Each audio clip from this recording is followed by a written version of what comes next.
नदी के पास एक बहुत बड़ा जंगल था। उस जंगल में काफी सारी जानवर रहते थे जो प्यास लगने पर नदी में आकर पानी पीते थे।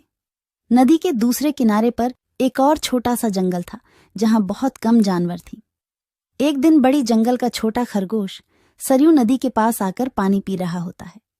तभी नदी के दूसरी ओर खड़ा एक बाघ उसे देख रहा होता है।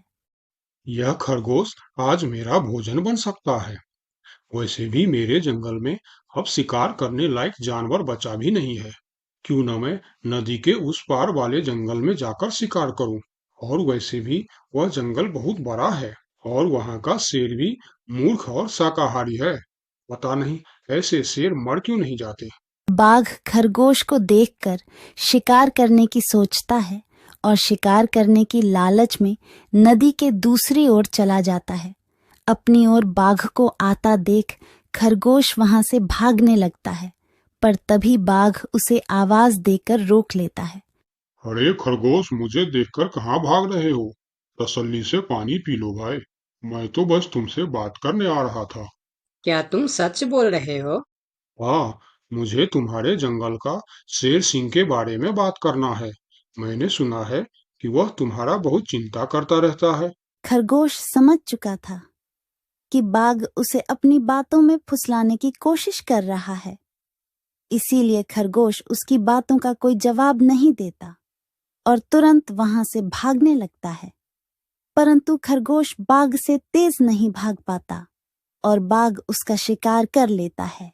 यहाँ के जानवर बड़ी आसानी से शिकार हो जाते हैं, तो क्यों न मैं इसी जंगल में रहकर आसानी से शिकार किया करूं। बाघ अभी इसी जंगल में रहकर ही शिकार करता रहता है। इस तरह से जंगल में जानवर कम होने लगते हैं। एक दिन अरे लोमड़ी, मैंने सुना है कि तुम अपनी सहेली से मिलने के लिए दूसरे जंगल में जा रही हो। हाँ, लेकिन तुम्हें मेरी इतनी चिंता क्यों हो रही है? देखो लोमड़ी, तुमने सांप के अंडे के साथ जो हरकत की थी, जिसके लिए तुम्हें शेर सिंह ने सजा दी थी, इसके लिए तुम जंगल से भाग नहीं सकती। लेकिन मैं भाग नहीं रही हूँ। मैं तो अपनी सहेली से मिलने उस जंगल में जा रही हूँ। पर मुझे शक है कि तुम मौके देखकर भाग भी सकती हो, इसीलिए मैं तुम पर नजर रख रहा हूँ। देखो भैया, मैं शेर सिंह की हुक्म का पालन कर रही हूँ, लेकिन तुम अपना ड्यूटी ढंग से नहीं कर रहे हो। क्यों?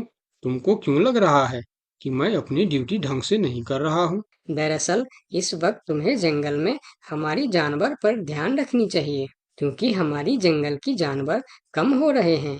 सुना है जंगल में कोई शिकारी घुस आया है जो हमारे जानवरों का शिकार कर रहा है।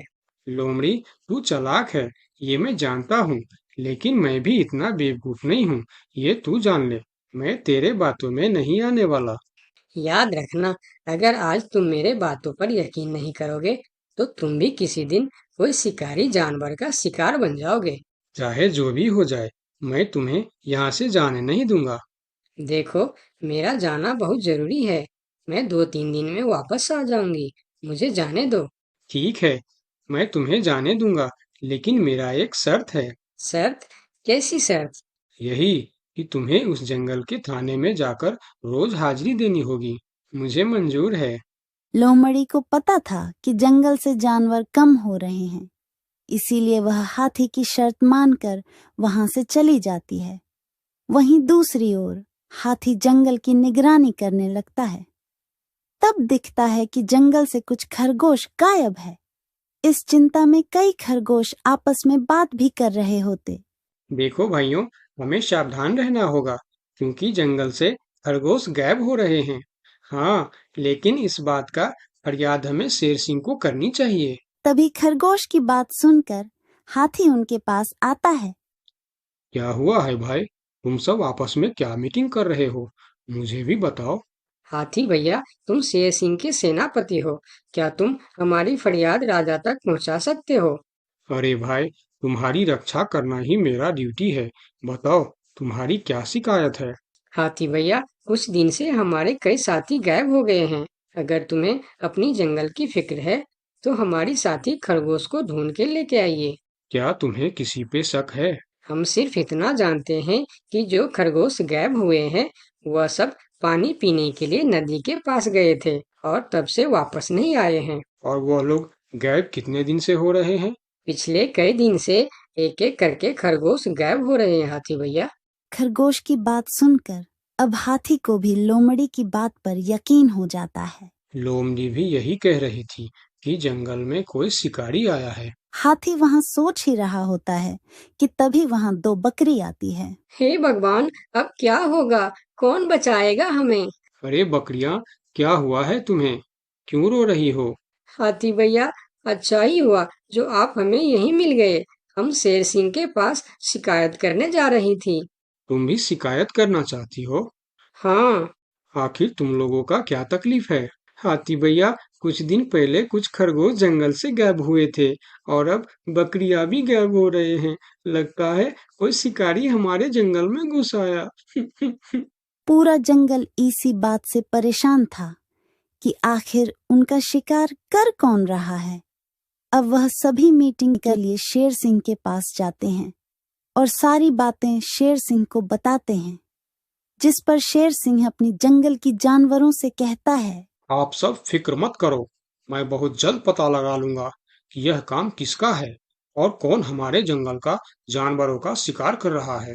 तो अब हम क्या करेंगे शेर सिंह? आप लोगों से हमारी यह विनती है कि आप लोग जंगल से बाहर नहीं जाएंगे। जिसको भी पानी पीना है वह इसी जंगल का तालाब का पानी पिएगा। महाराज, आपका ये हुक्म हमें कब तक पालन करना होगा? एक बार बस मैं उस शिकारी को पकड़ लूं, उसके बाद आप लोग जंगल से बाहर जाकर भी पानी पी सकते हो। सभी जानवर शेर सिंह की बात मान जाता है और जंगल से बाहर जाना बंद कर देती है। 2 दिन बीत जाती है और जंगल से कोई भी जानवर गायब नहीं होता।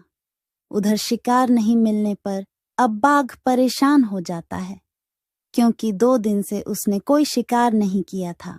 इतना बड़ा जंगल है, इतने सारे जानवर है, तो फिर यह कमबख्त जानवर पानी पीने के लिए बाहर क्यों नहीं आ रहे हैं? 2 दिन से मैंने कोई शिकार नहीं किया, भूख के मारे मेरी जान निकल रही है। लगता है अब शिकार करने के लिए नदी का किनारा छोड़ जंगल के अंदर जाना पड़ेगा।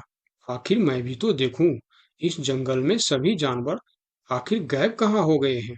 अब देखता हूँ मुझसे कैसे बचते हैं इस जंगल के जानवर। इतना बोलकर बाघ छुपकर जंगल के अंदर घुस जाता, जहां वह देखता है एक बकरी घास खा रही होती है। उस बकरी को घास खाता देख बाघ पीछे से उस पर हमला कर देता है और उसे मारकर अपने साथ जंगल से बाहर ले जाता है। ये सब एक दूसरी बकरी देखती रहती है। अच्छा, तो ये बात है। अभी मैं जाकर शेर सिंह को बताती हूँ।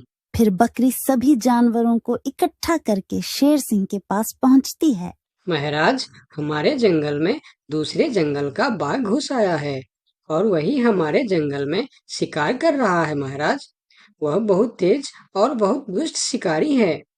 उसने हमारे सामने ही हमारे साथी को मार डाला, जो मैंने अपने आंखों से देख के आया हूँ। महाराज, अब आप कुछ कीजिए महाराज, नहीं तो हमारे प्रजाति खत्म हो जाएंगी। महाराज, अब कुछ करना ही पड़ेगा। अब आप कुछ कीजिए महाराज, नहीं तो हमारी प्रजाति खत्म हो जाएंगी। हाँ महाराज, अब कुछ करना ही पड़ेगा। सबकी बात सुनकर शेर थोड़ी देर सोचकर बोला, लोमड़ी कहाँ है? महाराज, वो नदी के उस पार वाले जंगल में गई है। शेर सिंह लोमड़ी के मदद से बाघ को पकड़ने का मन ही मन प्लान करके बोला, देखो, इस जंगल का जानवरों का रक्षा करना हमारा पहला कर्तव्य बनता है और मैं आप लोगों की रक्षा जरूर करूंगा। बस आप सबको मेरा साथ देना होगा। जैसे मैं बोलूंगा वैसे आप सबको करना होगा। हाँ, हम सब तैयार हैं महाराज। तो सुनो, आप लोगों में से कोई भी उस नदी के किनारे नहीं जाएगा और जब वह शिकारी को शिकार नहीं मिलेगा तब वह जंगल के अंदर आने के लिए मजबूर हो जाएगा और वो जब जंगल के अंदर आ जाएगा तब मैं जंगल के किसी एक जानवर को उसके सामने भेजूंगा। फिर जैसे ही वह मेरे भेजे हुए जानवर का शिकार करने जाएगा हम सब उस पर हमला बोल देंगे। मतलब हम में से किसी एक को अपनी जान खतरे में डालनी होगी महाराज। हाँ, मगर मौत के मुंह में जाने के लिए कौन तैयार होगा महाराज? वह तुम्हें कल पता चल जाएगा। शेर सिंह अपने गुप्तचरों द्वारा लोमड़ी को संदेश भिजवाकर उसे वापस बुलाता है। आपने मुझे इतनी रात में यहाँ क्यों बुलाया महाराज? लोमड़ी, मैं तुम्हारी सजा माफ करना चाहता हूँ, मगर तुम्हें मेरा एक काम करना होगा। सजा से छुटकारा पाने के लिए मैं कुछ भी करने के लिए तैयार हूँ महाराज। ठीक है, तो सुनो। लोमड़ी की हाँ करती ही शेर सिंह ने बाघ को पकड़ने का प्लान उसे बता दिया। महाराज, जब बाघ मेरा शिकार करने आएगा तब आप मुझे टाइम पर आकर बचा तो लेंगे ना? मैं शेर हूँ, कोई नेता नहीं जो वचन देकर मुकर जाऊंगा। तुम निश्चिंत रहो, तुम्हें कुछ भी नहीं होगा। अगले दिन प्लान के अनुसार लोमड़ी नदी के किनारे जाता है। शिकार को आता देखकर बाघ खुश हो जाता है। वाह, आज मुझे पेट भरकर खाना मिलेगा। शिकार के नजदीक आते ही मैं उसे मार दूंगा। लोमड़ी डरते डरते नदी के किनारे पहुंच जाता है। हे भगवान, टाइम पर शेर सिंह को भेज देना। कैसी हो लोमड़ी? मैं ठीक हूँ बाघ भाई। अभी तो तुम ठीक हो, लेकिन थोड़ी देर बाद ठीक नहीं रहोगे। क्या मतलब? मतलब ये कि मैं अभी भूखा हूँ, और जब मैं भूखा होता हूँ तो किसी का भी शिकार कर लेता हूँ। इतना बोलकर जैसे ही बाघ लोमड़ी की तरफ जाता है, वो शेर सिंह के जाल में फंस जाता है और वहां सारी जानवर आ जाता है।